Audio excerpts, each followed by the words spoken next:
Bună dragi urmăritori! Bun venit pe canalul nostru! Te afli la adresa potrivită, unde poți accesa instantaneu cele mai recente știri. Halil Ibrahim a fost unul dintre cei mai urmăriți și admirați actori din Turcia, dar recent a devenit mai rezervat în ceea ce privește viața personală.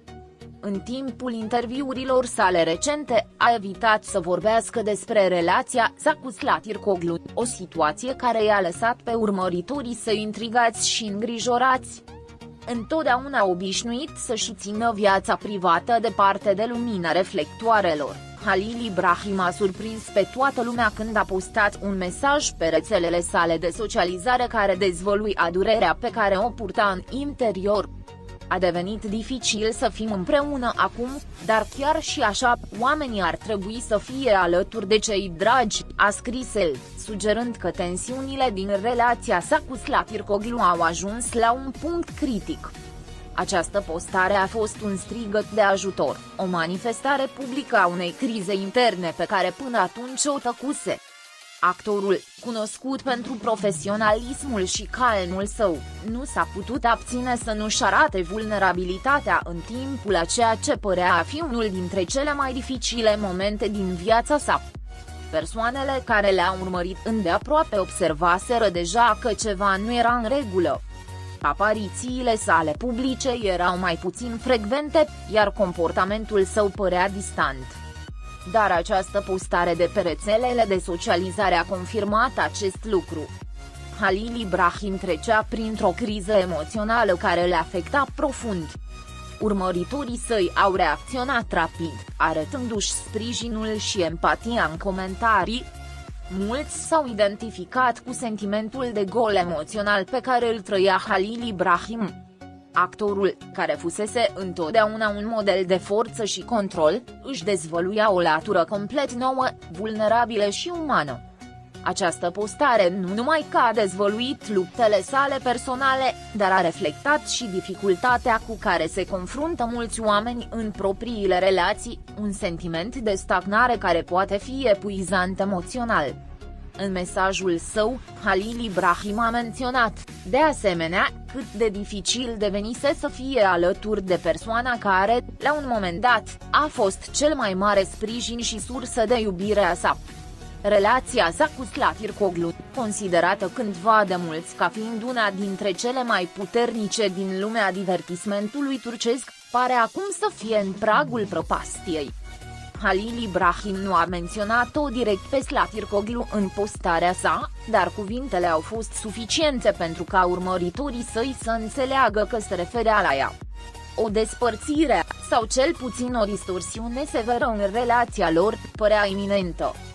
Goliciunea emoțională pe care Halil Ibrahim a exprimat-o în cuvintele sale părea a fi rezultatul unei serii de factori care le epuizaseră încetul cu încetul. Deși nu s-a confirmat dacă distanța dintre el și Zlatirkoglu a fost cauza principală, actorul a recunoscut că ceva din interiorul său îi spunea că era timpul să ia o decizie dificilă. Tensiunile familiale, presiunea constantă a presei și diferențele ireconciliabile în stilul lor de viață le subminaseră relația. Halil Ibrahim s-a trezit prins între dragostea pe care o simțea pentru Zlatirkoglu și durerea de a vedea cum tot ce construiseră se prăbușește încetul cu încetul. Vulnerabilitatea lui Halil Ibrahim era ceva ce fanii săi nu mai văzuseră la el până atunci.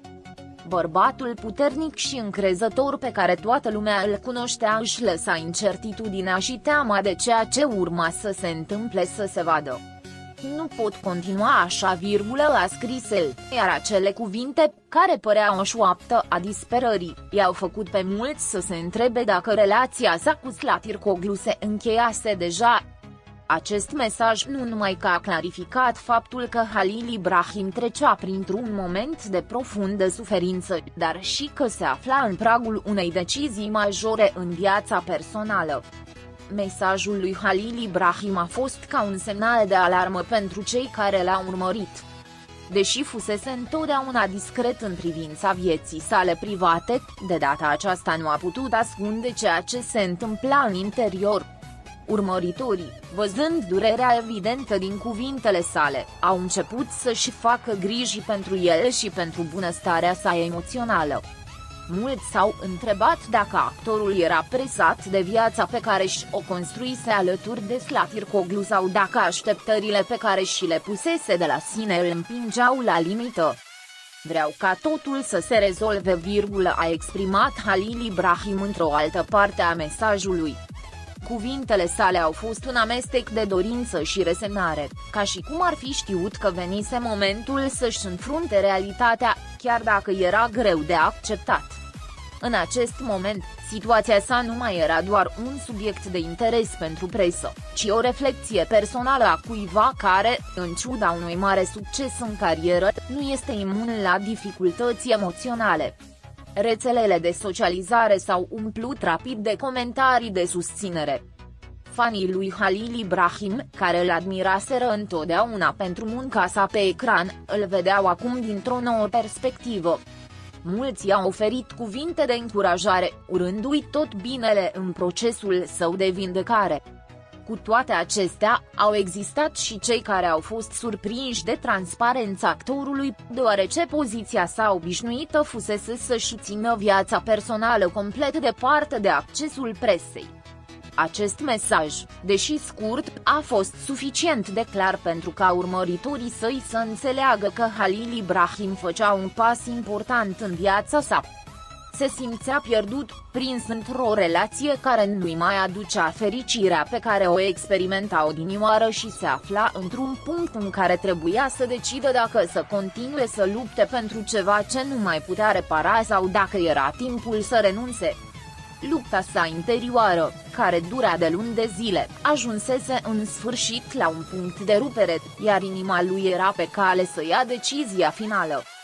Slatircoglu, la rândul ei, și-a împărtășit sentimentele pe rețelele de socializare, deși într-un mod mai indirect.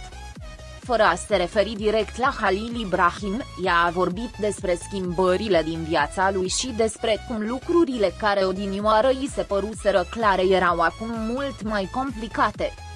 Mulți au interpretat postările lor ca un răspuns la ceea ce împărtășise Halil Ibrahim. Adevărul este că amândoi treceau printr-o perioadă de transformare, dar rămânea întrebarea dacă aceste schimbări îi vor apropia sau îi vor îndepărta. Pe măsură ce zilele treceau, situația lui Halil Ibrahim și a Slatircoglu părea să continue să evolueze.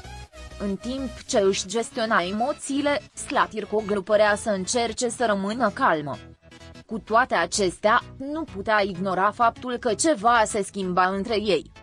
Dragostea care îi unise odinioară era pusă la încercare de circumstanțele vieții. Rămânea întrebarea dacă cei doi ar putea găsi o modalitate de a-și rezolva diferențele sau dacă ar trebui pur și simplu să meargă mai departe separat.